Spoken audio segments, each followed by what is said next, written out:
سدرۃ المنتہا، شب معراج میں سدرۃ المنتہا آخری حد ہے، مخلوق کی آخری حد ہے۔ اس سے آگے کہیے حرم ہے، حریم ذات ہے اللہ کی،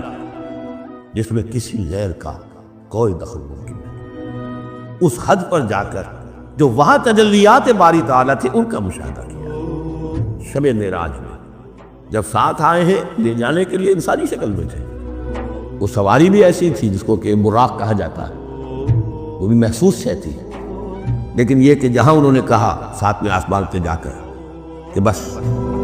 اب آگے میری اب آگے آپ کو اکیلے جانا ہے، اس سے آگے اگر میں گزرا میرے پر جل جائے، بے سوز تجلا بے سوزت پرم، اگر یکسر منہ برتر پرم، اگر میں نے اب اس سے آگے ایک بال برابر بھی میں آگے بڑھا تو میرے پر جل جائے، تب آگے آپ کا کام۔ اس وقت بھی وہ ان کی اصل شکل میں ظاہر ہوئی حضرت جبرائیل علیہ السلام۔